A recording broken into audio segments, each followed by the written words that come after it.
إن الحمد لله نحمده ونستعينه ونستغفره ونعوذ بالله من شرور أنفسنا وسيئات أعمالنا من يهده الله فلا مضل له ومن يضلل فلا هادي له أشهد أن لا إله إلا الله وحده لا شريك له وأشهد أن محمدا عبده ورسوله يا أيها الذين آمنوا اتقوا الله حق تقاته ولا تموتن إلا وأنتم مسلمون يا أيها الناس اتقوا ربكم الذي خلقكم من نفس واحدة وخلق منها زوجها وبث منهما رجالا كثيرا ونساء واتقوا الله الذي تساءلون به والأرحام إن الله كان عليكم رقيبا يا أيها الذين آمنوا اتقوا الله وقولوا قولا سديدا يصلح لكم أعمالكم ويغفر لكم ذنوبكم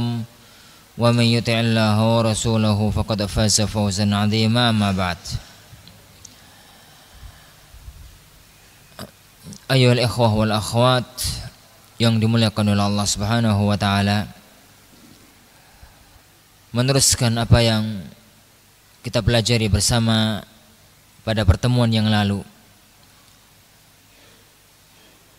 mencoba untuk merenungi, memahami dan mempraktekannya insyaallah dari obat-obat untuk menghilangkan penyakit hasad antar sesama penuntut ilmu, penyakit jengkel, penyakit iri dan dengki antar sesama para dai. Yang pertama, Syekh mengatakan selalu mendoakan kepada sesama penuntut ilmu, sesama seorang yang berjuang di jalan Allah dalam menyebarkan dakwah ini pada saat orang yang di hadapan kita itu enggak ada. Yang kedua, berusaha untuk mendekatkan diri kepadanya, menanyakan kondisinya, mencintai dia, menanyakan kondisi keluarganya dan lain-lain. Al-thalits sekarang yang ketiga, ziyaratuhu wa idharu ma lahu minal fadli, mengunjungi teman kita tersebut, wa idharu ma lahu minal fadl, dan menampakkan keistimewaan dia, menampakkan kemuliaan dia, menampakkan keunggulan dia. Faqad kana al-ulama'u yazuruna tullabahum, adalah dulu para ulama mengunjungi murid-murid mereka, apalagi teman-temannya. Wa yaj'aluna dzalika qurbatan minal qurabil lati yataqarrabu bihal 'abdu ila rabbih, dan mereka menjadikan perbuatan itu adalah salah satu cara untuk mendekatkan diri kepada Allah, yang dengan itu seorang hamba mendekatkan diri kepada Tuhannya. Li'annahu kama qala, sebagaimana yang dikatakan oleh Rasulullah sallallahu alaihi wasallam, man 'ada maridan aw zara akhan lahu fillah, barang siapa yang mengunjungi orang yang sakit, aw zara akhan lahu fillah, atau mengunjungi saudara dia di jalan Allah, saudara sesama muslim, nadahu munadin, niscaya akan ada yang memanggil, antibta wa taba mamsyak, engkau adalah orang yang baik dan baik pula perjalananmu, wa tabawwa'ta minal jannah, dan engkau akan menyiapkan tempatmu nanti di surga. Jika memang ini para ikhwatin azanillahu wa iyyakum, salah satu di antara keutamaan saling berkunjung, tidak ada yang menjadikan dia berkunjung dari manfaat-manfaat duniawi, kecuali hanya karena ingin berziarah kepada teman dia satu agama, teman dia satu perjuangan, teman dia yang sama-sama berjuang atau yang sama-sama seakidah dan seiman.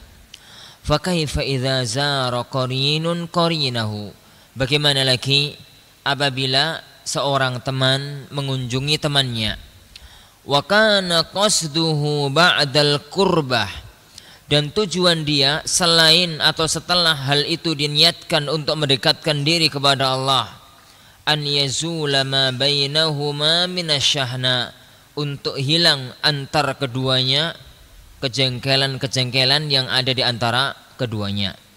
Au wa an yadfa'a anhu wa an ahihi syarra syaitan, dan dia berusaha dengan kunjungan itu, dengan ziarah itu untuk menghilangkan dari dia dan dari saudaranya tersebut kejelekan yang dihembuskan oleh syaitan. La syakka, tidak ragu-ragu lagi, anna hadhihi ziyarah, bahwasanya kunjungan semacam ini, yaitu bertandang, berkunjung, berziarah semacam ini, tuhditsu fi nafsi sahibiha au fi nafsil mazuri atharan ajiba, akan menimbulkan pada diri pelakunya atau pada diri yang diziarahi satu pengaruh yang sangat menakjubkan. Wa yantuju min dzalika izalatu syahna, yang dengan itu jadi akan timbul hilangnya perasaan iri, dengki dan jengkel. Wa yash'urul 'abdu bi rahatin nafsiyah, dan seorang hamba akan merasakan ketenangan jiwa. Wa bihudu'in, dan dengan ketenangan, la yantabuhu qadarun au qalakun, yang tidak akan diganti dengan kekeruhan maupun kegalauan. Idza dhahara situ qarinihi alaih, apabila ternyata yakni pamor temannya itu lebih nampak daripada dia. Au dhafara qarinuhu bimas'alatin, atau temannya itu menemukan satu permasalahan, ta'ibahu wa fil bahthi anha, yang dia capek dalam membahas masalah tersebut. Para ikhwatiddin azanillahu wa iyyakum, berteman apabila itu dilakukan dalam porsi yang pas, dilakukan pada waktu yang pas, dan dengan niat yang ikhlas, bukan karena unsur duniawi belaka, tapi karena niat ikhlas. Salah satunya adalah untuk menjalin hubungan kekerabatan, menjalin hubungan persaudaraan, maka itu adalah salah satu di antara cara mendekatkan diri kepada Allah Subhanahu wa taala. Karena berziarah adalah akan menimbulkan pengaruh besar baik bagi yang datang maupun yang didatangi. Apalagi kalau memang antara keduanya ada ketidakcocokan, antara keduanya ada perselisihan dan ada ketidakselarasan. Apabila itu berusaha untuk dihilangkan dengan cara-cara semacam tadi, maka ziarah itu akan bernilai lebih. Oleh karena itu, apabila kita termasuk orang-orang yang memiliki rasa jengkel dengan sesama saudara kita, maka berusahalah untuk menghilangkan penyakit itu dengan sesekali atau sesering mungkin, apabila itu tidak mengganggu saudara kita, untuk menziarahi dia pada waktu-waktu yang dia tidak merasa terganggu dengan kedatangan kita. Kenapa? Kalau memang kita tidak memperhatikan waktu-waktu tersebut, niscaya kedatangan kita pun akan semakin menambah masalah. Waktu orang itu tidak ingin diganggu, waktu orang itu tidak ingin tersibukkan, atau cara yang paling baik adalah membuat janji, mengingat manusia pada zaman sekarang adalah banyak tersibukkan dengan urusan ini, dengan urusan itu, dengan urusan keluarga, dengan urusan yang lainnya.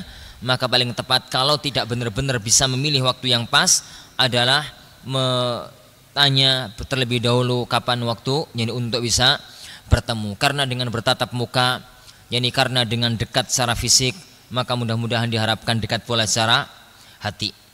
Wa min azimi ma jaa an ulama'is salaf, dan di antara keagungan apa yang datang beritanya dari ulama salaf, fi ma'rifati man taqaddama fi fadlin, dalam mengakui orang yang melakukan atau orang yang mempunyai keutamaan, ma'ama yaqa'u fi nufusi ba'dihim ala ba'din, meskipun terjadi ketidakcocokan antara hati seorang sebagian di antara mereka pada yang lainnya.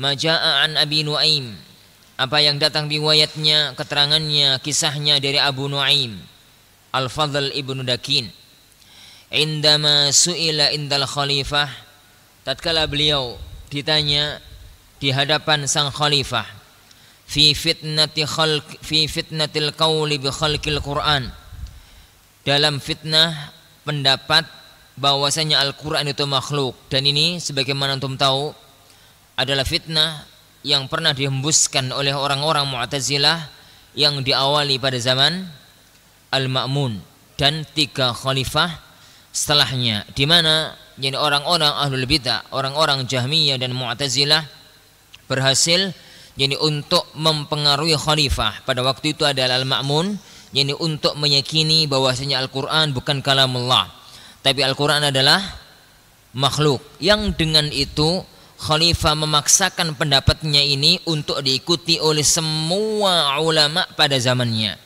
Akhirnya tidak ada seorang pun ulama kecuali diuji. Apabila dia mengatakan bahwasanya Al-Quran adalah kalamullah, maka balasannya kalau tidak mati maka akan penjara. Ini, dan salah satunya adalah cerita yang ada di hadapan kita. Tatkala Abu Nu'aim Al-Fadl Ibnu Dakin ditanya di hadapan sang khalifah tentang masalah apakah Al-Quran itu makhluk atau kalamullah, faqala mujiban, maka dia pun menjawab, padahal dia tahu konsekuensi dari jawaban. Kalau dia sampai menjawab bahwasanya Al-Quran itu kalamullah, konsekuensinya adalah yani lepasnya kepala dari badan. Dan kalau dia mengatakan Al-Quran itu makhluk, dia akan selamat. Tapi itu berarti mengingkari salah satu sesuatu yang sangat paten dalam agama kita, bahwasanya Al-Quran adalah firman Allah Subhanahu wa taala. Al-Imam Abu Nu'aim mengatakan di hadapan sang khalifah dengan ketegarannya, dia tahu konsekuensi dari pendapat dia dan dia tahu konsekuensi dari ucapan dia. Dia mengatakan adraktul Kufata, saya mendapati kota Kufah, wa biha aktsar min 700 syekh, dan di kota Kufah saat itu ada lebih dari 700 ulama, 700 syekh. Al-A'mash faman dunah, semacam Al-Imam A'mash, salah satu imam besar ahli hadis, termasuk salah satu perawi sahihain, faman dunahu, dan ulama-ulama yang di bawah beliau, yang levelnya di bawah beliau. Yaqulun 700 ulama kota Kufah, karena beliau juga dari Kufah, mereka semua mengatakan Al-Qur'anu kalamullah, Al-Quran itu adalah kalamullah. Kemudian dengan lantangnya beliau mengatakan kepada khalifah di hadapan dia, wa unuqi indi ahwanu min zirri hadha, wahai sang khalifah, ketahuilah bahwasanya leherku menurutku, bagiku lebih ringan, lebih enteng, lebih rendah dibandingkan dengan kancing bajuku ini. Seandainya kancing bajuku ini lepas, itu lebih berat daripada leherku yang lepas. Maksudnya, seandainya saya dibunuh, saya tidak merasa apa-apa. Kenapa? Untuk mengatakan Al-Quran adalah kalamullah. Jadi karena beliau sangat tahu saat itu, kalau ada orang berani berpendapat Al-Quran kalamullah, konsekuensinya adalah lepasnya kepala dari badan. Jadi maka dalam kondisi-kondisi semacam itu, para ulama ada yang mampu bersikap tegas semacam Abu Nu'aim, semacam Imam Ahmad. Ada yang sampai bersikap mengucapkan Al-Quran kalamullah, Al-Quran adalah makhluk, meskipun hatinya mengingkari karena alasan terpaksa, dan itu boleh. Sebagaimana dulu yang dikatakan oleh Ammar tatkala dipaksa untuk mengatakan kalimat kufur, maka dia mengatakannya, maka turunlah firman Allah Subhanahu wa taala, illa man ukriha wa qalbuhu mutmainnun bil iman, kecuali orang yang dipaksa dan hatinya tetap mantap dalam keimanannya. Di antara sebagian para ulama ada yang mencoba untuk bersilat lidah. Seingat ana, Al-Imam Ibnul Madini tatkala ditanya di hadapan sang khalifah, ditanya oleh sang khalifah tentang pendapatnya apakah Al-Quran itu makhluk atau Al-Quran itu kalamullah, dia tahu kalau mengatakan kalamullah konsekuensinya mati. Yani kalau mengatakan makhluk, konsekuensinya dia mengingkari salah satu yang paten dalam agama kita. Maka dia mengucapkan kalimat diplomatis. Dia mengatakan, wahai khalifah, at-Tauratu waz-Zaburu wal-Injilu wal-Quran hadhihi makhluk. Yani At-Taurat, Zabur, Injil, Al-Quran, ini semua makhluk. Maksudnya apa ya Wan? Ini jari, jarinya yang makhluk. Ini untuk menghindar dari kematian dan untuk selamat dari ucapan Al-Quran adalah makhluk. Saking ngerinya suasana pada waktu itu. Ya, pada waktu itu. Taib. Faqama ilaihi Ahmad bin Yunus. Maka bangkitlah menghadap kepadanya Ahmad ibnu Yunus. Faqabbala ra'sahu, beliau mencium kepala. Adatnya orang Arab itu ya Ikhwan, kalau menghormat orang itu enggak mencium tangan. Cium kening, cium kepala. Sini, bukan kening sini ya Ikhwan, cium sini. Ubun-ubun. Ini cium. Jadi anak kalau nyium orang tua, jadi adik kalau nyium kakak, gitu ya. Murid kalau nyium guru yang dicium itu sini, kepalanya sini. Gitu. Itu adatnya orang Arab sampai saat ini. Sampai saat ini, Saudi, Mesir, Syam dan sekitarnya sampai saat ini adatnya semacam itu. Kalau adat negeri kita cium tangan dan dua-duanya boleh. Dan dua-duanya ini boleh. Yang terlarang itu adalah menghormat sampai posisi ibadah. Yaitu sampai sujud, sampai ruku gitu ya, sampai posisi ruku. Ini adapun ini penghormatan urfan itu adalah biasa, maka tidak masalah. Jadi dalam ini hal tersebut. Nah, faqabbala ra'sah. Jadi faqabbala ra'sahu. Maka Ahmad ibnu Yunus mencium kepala dari Al-Imam Abu Nuaim. Wa kana bainahuma syahna. Padahal antara keduanya yani ada ketidakselarasan, ada ketidakcocokan, yani manusiawi. Yani waqala jazakallahu min syaikhin khaira. Semoga yani Allah Subhanahu wa taala membalas kebaikan kepadamu terhadap seorang syekh yang mulia. Yani perhatikan yani wasyahid kata syekh. Mauqifu Ahmad ibn Yunus, sikap dari Al-Imam Ahmad ibn Yunus rahimahullahu taala. Fama'a ma bainahuma minasyahna. Yani padahal antara keduanya terdapat ketidakselarasan, ketidakcocokan. Illa anna Ahmad bin Yunus, bahwasanya namun Ahmad ibnu Yunus arafa li Abi Nuaimi fadla mauqifihi, beliau mengakui keutamaan Abu Nuaim dalam beraninya mengatakan kebenaran meskipun konsekuensinya kematian. Faqabbala ra'sahu farahimahumullahu yani ta'ala jami'a. Maka beliau mencium yani kepalanya, semoga Allah merahmati keduanya. Dan begitu ya ikhwan para ulama.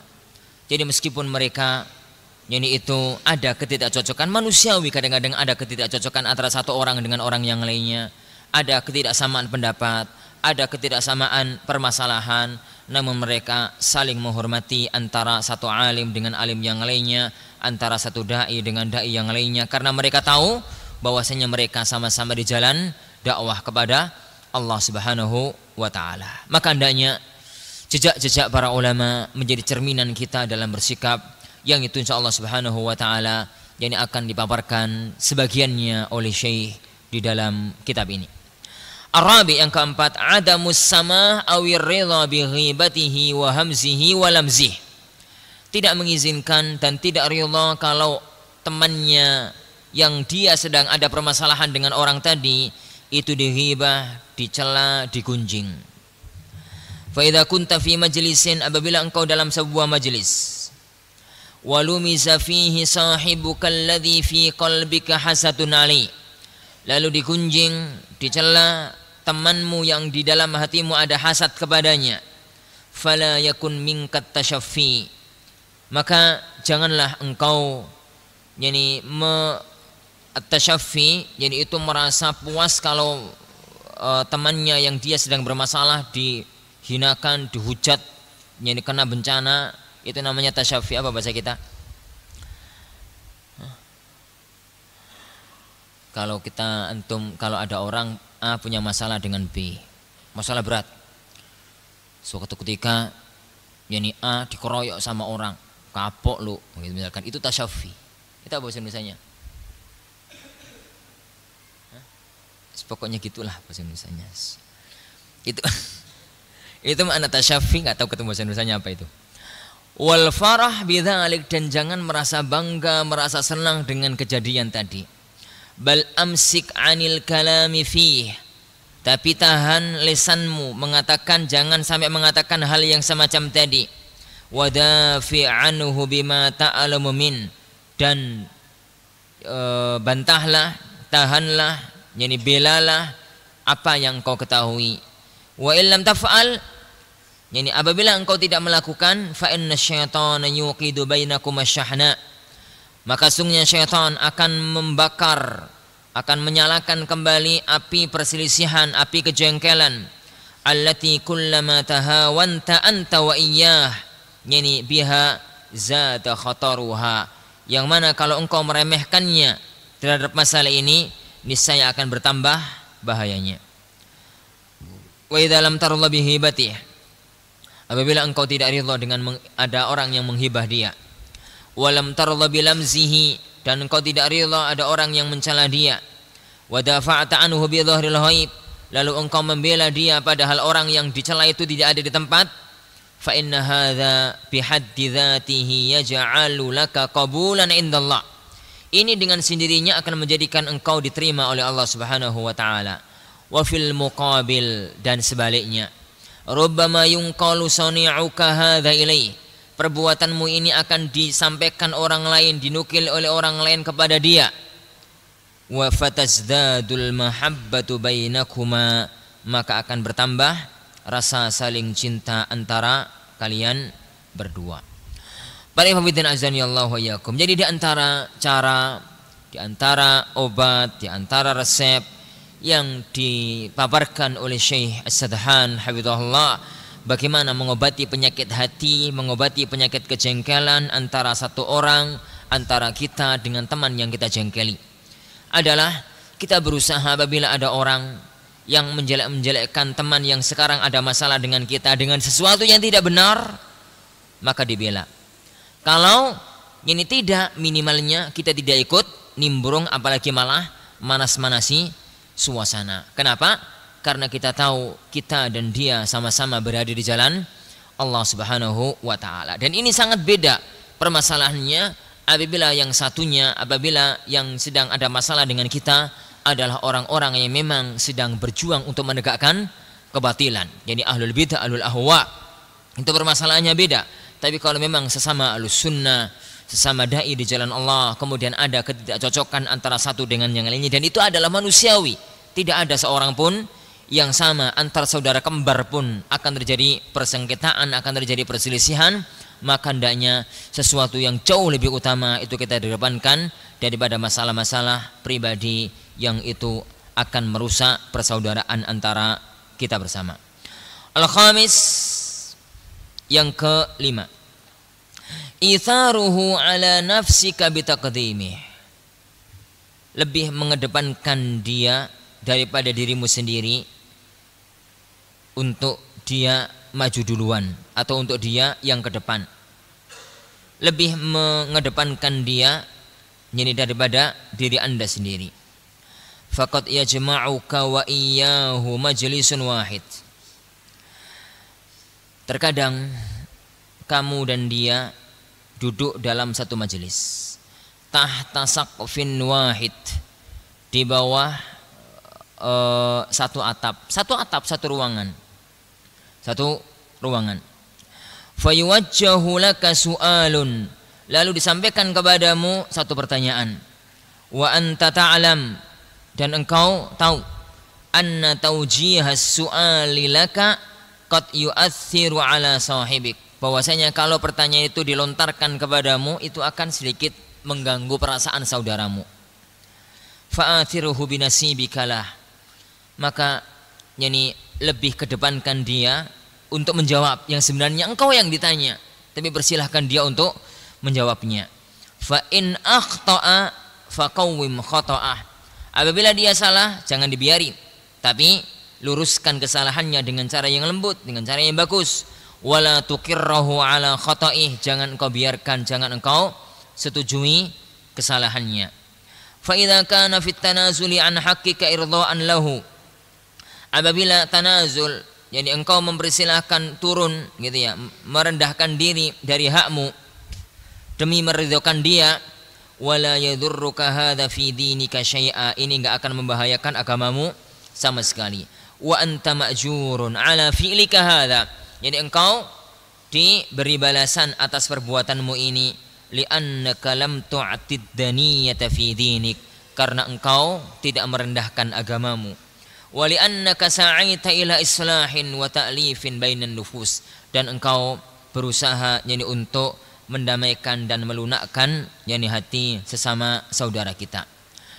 Syekh Muhammad Hasan pernah bercerita, Syekh Muhammad Al-Hassan ya, Khwan Hasan Al-Misri pernah bercerita, saya pernah menyaksikan satu kejadian yang perlu yani untuk kita jadikan renungan, kata beliau.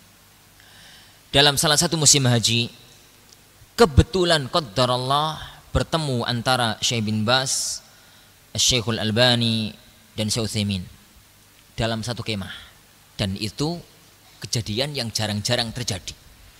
3 ulama kaliber dunia, nomor 1, 2 dan 3-nya dunia zaman itu berkumpul pada musim haji yang sama dalam satu kemah. Ya karena ketiganya kumpul, akhirnya dikerubuti sama orang-orang. Jadilah yani waktu itu jadi majelis ilm, majelis tanya jawab. Karena Syekh bin Baz yang paling tua, beliau yang mimpin majelis, beliau yang mimpin acara. Dilontarkan tanya jawab. Kalau pertanyaannya tentang masalah fikih, Syekh bin Baz mengatakan tafadhol ya Aba Abdillah, Syekh Utsaimin maksudnya, untuk dijawab. Karena memang Syekh Utsaimin sangat terkenal dengan yani kemampuannya dalam menganalisa masalah-masalah fikih. Kalau pertanyaan seputar masalah hadis, riwayatan wa dirayah, baik secara riwayat maupun pemahaman, maka Syekh bin Baz mengatakan yani silahkan Abu Abdurrahman Syekh Albani jadi untuk menjawab. Kalau masalah kedua, selain keduanya, beliau jawab sendiri. Masalah akidah, masalah manhaj, masalah akhlak, masalah yang lain dijawab oleh yani Syekh yani bin Baz sendiri.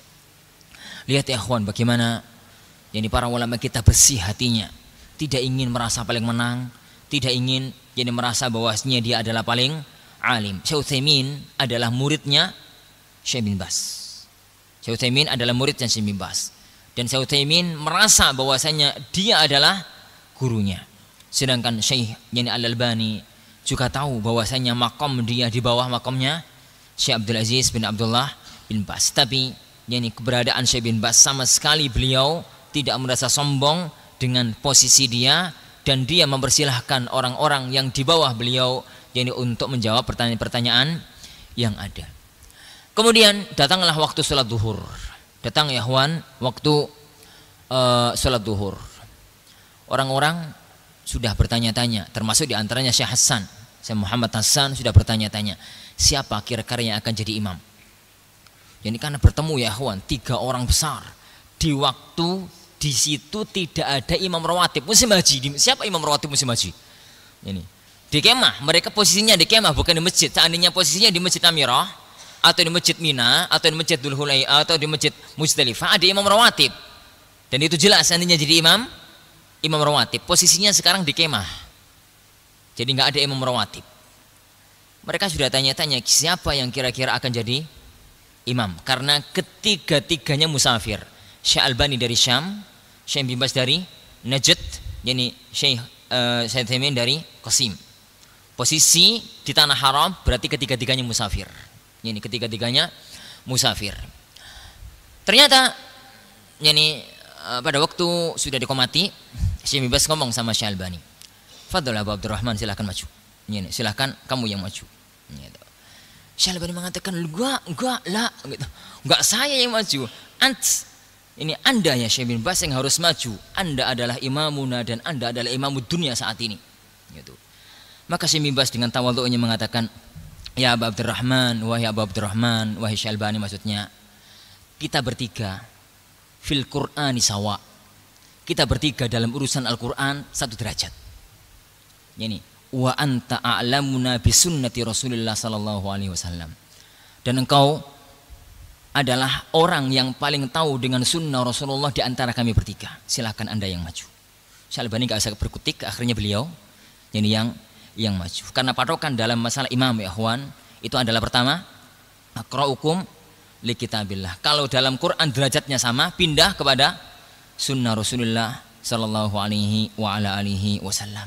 Lihat ya ikhwan, ketulusan, kejernihan hati yakni para ulama kita, masing-masing mengetahui keistimewaan dan masing-masing merasa bahwasanya orang lain lebih utama dibandingkan dengan dirinya. Dan ini adalah profil yang ada di antara kita. Meskipun kita tahu antara Syekh Al-Albani dan Syekh Ibnu Baz, antara Syekhul Albani dan antara Syekh Utsaimin terjadi perbedaan pendapat fikih yang antum tahu tidak ringan.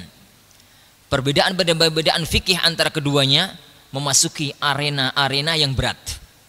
Meskipun demikian, mereka semua tahu bahwasanya mereka berada dalam satu jalan, sama-sama berdakwah di jalan Allah Subhanahu wa taala, maka masing-masing berusaha untuk membersihkan hatinya dari kejengkelan, kedengkian antar saudara-saudaranya.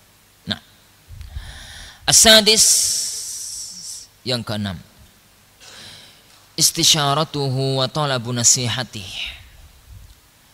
Minta nasihat, minta musyawarah, berusaha mengajak musyawarah dan minta nasihat kepadanya. Dzukira anna Ibnu Abbas, disebutkan bahwasanya Abdullah bin Abbas radhiyallahu anhu maqal, beliau mengatakan, "Thalathatun la yujzihim illa du'a." Ada 3 orang yang tidak bisa dibalas kepada kebaikan mereka kecuali doa. Tidak ada apa yang bisa untuk membalas kebaikan mereka kecuali doakan kebaikan. Rajulun dakhaltu alaihi fi majlisin faqama ilayya basyan mustabsyira. Seseorang yang saya masuk dalam majelis dia, lalu dia pun menyambut kedatanganku dengan sumringah, ngerti sumringah ya Wan? Dengan senang, dengan wajah yang gembira. Wa rajulun afsahali fi majlis, seseorang yang meluaskan majelisku, tempat dudukku. Wa rajulun nazalat bi nazilatun, nazalat bihi nazilatun, seseorang yang tertimpa satu permasalahan. Fastasyarani, lalu dia mengajakku musyawarah. Faulaika alladzina la ajzihim illa du'a. Merekalah orang-orang yang saya tidak mampu untuk membalas kepada mereka kecuali hanya sekedar berdoa, karena tidak bisa untuk dibalas dengan barang-barang duniawi. Hanya Allah Subhanahu wa taala yang mampu untuk membalas mereka. Wa li anna istisyarataka lahu wa talaba an-nasihati min, karena dengan kamu meminta musyawarah kepada dia dan meminta nasihat kepada dia, yaj'alu fi nafsihi mahabbatan laka wa qabula, akan menjadikan rasa cinta dan diterima dalam dirimu. Wa sayalam, dan dia akan tahu, annaka ma ataita ilaihi illa li thiqatika fi wa li mahabbatika lahu, bahwasanya engkau tidaklah datang kepadanya kecuali karena engkau percaya kepadanya dan engkau mencintainya. Wa hadza bi idznillah, dan ini dengan izin dari Allah.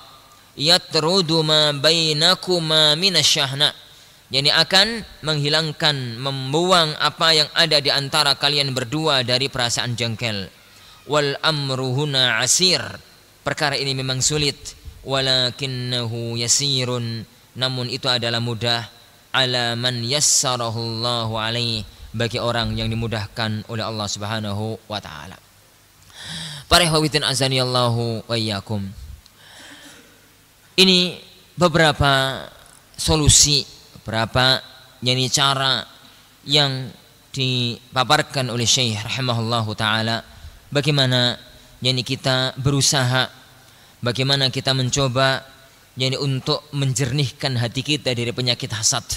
Karena penyakit ini ya akhwan, kalau tidak dicermati dari kecil, kalau tidak tercermati dari awal munculnya, kalau sudah memasuki titik-titik yang mendalam dalam hati, sulit sekali untuk dihilangkan. Karena itu adalah penyakit hati. Terkadang orang mencela orang lain bukan karena orang itu jelek, tapi karena hasad yang ada dalam dirinya. Yani orang tidak senang kepada orang lain bukan karena dia berbuat salah, tapi karena dari awal ada perasaan tidak senang pada orang tadi. Lihat bagaimana penyakit hasad pernah membawa manusia pada tingkatan yang berbahaya. Pernah saya katakan pada pertemuan-pertemuan kemarin, orang-orang Yahudi yang mereka tahu 100% bahwasanya Muhammad adalah utusan Allah, tapi mereka tidak mau beriman karena penyakit hasad. Mereka hasad, mereka nggak senang, mereka iri, mereka dengki. Tatkala ternyata Nabi akhir zaman itu munculnya bukan dari kalangan Bani Israel, tapi dari kalangan bangsa Arab. Bukan dari keturunan Ishak, tapi dari keturunan Nabiullah Ismail alaihi wassalatu wassalam. Padahal Allah Subhanahu wa taala menyebutkan tentang orang-orang ahli kitab bahwasanya mereka itu ya'rifunahu kama ya'rifuna abna'ahum. Mereka itu mengenal Rasulullah sebagaimana mereka mengenal anak mereka. Dan lihat apa sebab Abu Jahal tidak mau beriman. Sebab Abu Jahal tidak mau beriman bukan karena dia tidak tahu kalau Muhammad itu di atas kebenaran. Bukan karena dia tidak tahu kalau Islam itu adalah agama yang hak. Abu Jahal sangat yakin, seyakin-yakinnya kalau Rasulullah Shallallahu Alaihi Wasallam itu di atas kebenaran, sebagaimana dia yakin kalau siang itu ada matahari dan kalau malam ada rembulan. Yakin seyakin-yakinnya, tapi dia tidak mau beriman hanya karena hasad, karena Muhammad Shallallahu Alaihi Wasallam dari Bani Hashim, sedangkan dia dari Bani Mahzum. Itu aja. Padahal antara Bani Hashim dan Bani Mahzum terdapat persaingan yang sangat ketat antara keduanya. Dan lihat pula bagaimana Abdullah ibnu Saba menjadi orang semacam itu bukan karena apa-apa. Dia hanya karena hasad yang ada dalam hatinya. Karena sebagaimana antum tahu dalam sejarah bahwasanya sebelum kedatangan Rasulullah Sallallahu Alaihi Wasallam, Abdullah ibnu Ubay ibnu Salul adalah kandidat terkuat untuk menjadi raja Madinah, raja Yathrib, untuk mengendalikan kepemimpinan Aus dan Khazraj. Karena pada waktu itu Aus ada pimpinan sendiri, Khazraj ada pimpinan sendiri, karena mereka sering tengkar, selalu perang Bu'ath yang antum tahu berlangsung 20 tahun antara Aus dan Khazraj, memakan korban yang sangat banyak. Akhirnya mereka ingin untuk menyatukan langkah dan pilihan jatuh kepada seorang yang jenius, seorang yang baik sebelum kedatangan Rasulullah SAW, Abdullah ibnu Ubay ibnu Salul. Begitu dia hampir menjadi raja, hampir menjadi pimpinan, Rasulullah SAW diizinkan oleh Allah untuk hijrah ke kota Madinah. Otomatis ya ikhwan, kepemimpinan beralih dari dia kepada Rasulullah SAW. Bukannya Abdullah bin Ubay ibnu Salul nggak tahu kalau Rasulullah itu di atas kebenaran, tapi penyakit hasad, penyakit hati. Kenapa kok dia bukan saya? Maka itu yang menjadikan segala sesuatunya berubah, menjadikan segala sesuatunya menjadi semacam itu. Dan kisah demi kisah dalam sejarah sangat menunjukkan bahwasanya penyakit ini adalah penyakit yang sangat berbahaya. Tatkala penyakit ini sudah masuk dalam hati, kenapa kok dia bukan saya? Kenapa tidak saya, kok dia? Kalau penyakit ini sudah masuk dalam hati dan ini sudah memasuki arena kancah dakwah, arena dalam para penuntut ilmu, orang-orang yang berada dalam barisan ahlul haq, barisan kebenaran, maka ini adalah sesuatu yang sangat merusak barisan dakwah di jalan Allah Subhanahu wa taala. Betapa banyak sesuatu yang sebenarnya itu adalah masalah-masalah pribadi dibawa ke dalam masalah-masalah dakwah, sebenarnya bukan karena masalah dakwah, tapi sebenarnya adalah masalah-masalah pribadi yang dicuatkan ke permukaan. Oleh karena itu para ikhwatiddin azanillahu wa iyyakum, hati-hati. Penyakit ini wallahi akhwan tidak pernah antum temukan tatkala antum jadi santri. Ada mungkin tapi tipis. Tapi penyakit ini rata-rata muncul tatkala sudah terjun ke kancah dakwah. Tatkala masing-masing sudah mempunyai murid, tatkala masing-masing sudah mempunyai pengaruh, maka benar-benar sucikanlah hati, berusaha untuk membersihkan penyakit ini dalam diri kita. Semoga Allah Subhanahu wa taala merahmati dan menghormati langkah kita semua. Baik. Kemudian yakni Syekh rahimahullahu taala menyebutkan di sini kisah-kisah para ulama, sejarah gemilang ahlul ilm, bagaimana mereka saling menghormati antar mereka masing-masing. Syekh Sadhan hafizahullahu taala mengatakan, tauqirus salafi li ba'dihim wa tarkihimul hasad. Para ulama salaf saling menghormati sesama mereka dan mereka meninggalkan hasad. Wa sa'asuqu huna amthilatan min waqi'i salafina salih. Dan saya akan memaparkan di sini beberapa contoh, beberapa gambaran, beberapa fragmen sejarah dari kenyataan fakta hidup para ulama salaf. Tubayyinu kaifa kana ba'dhuhum yuwaqqiru ba'dha, menunjukkan, menerangkan bagaimana sebagian mereka menghormati sebagian yang lain.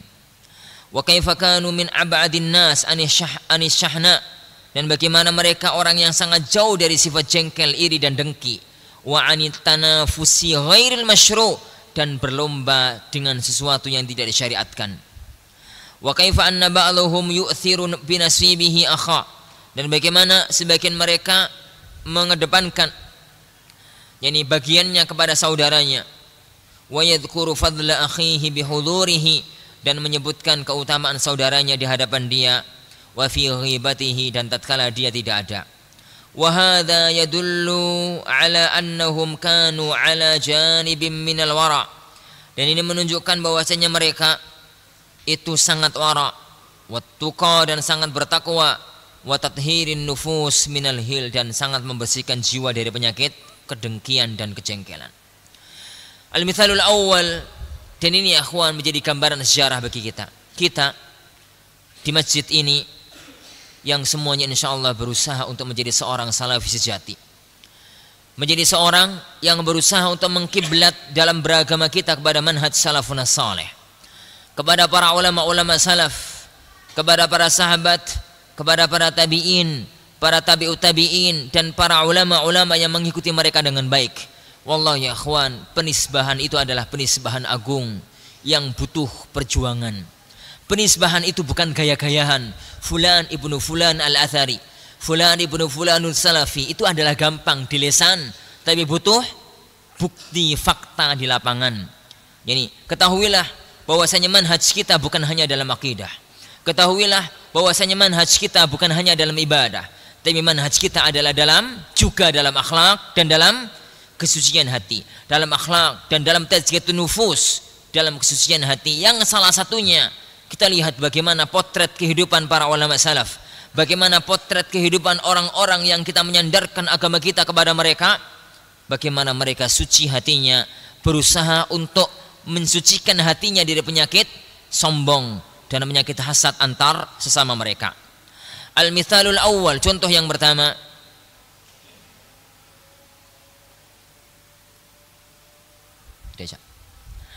Taib insyaallah subhanahu wa ta'ala sudah dan contoh yang pertama insyaallah subhanahu wa ta'ala kita teruskan pada pertemuan yang akan datang. Kita lihat bagaimana gambaran para ulama kita, gambaran sejarah para sahabat Nabi sallallahu alaihi wasallam, di mana mereka berusaha jadi untuk saling menjaga hati dari penyakit-penyakit yang mengotori kesucian hati mereka di jalan dakwah, di jalan Allah subhanahu wa ta'ala. Takhiri, subhanakallahumma wa bihamdik, asyhadu an la ilaha illa anta, astaghfiruka wa atubu ilaik. Wa sallallahu wa sallama wa baraka ala nabiyyina Muhammad. Assalamualaikum warahmatullahi wabarakatuh.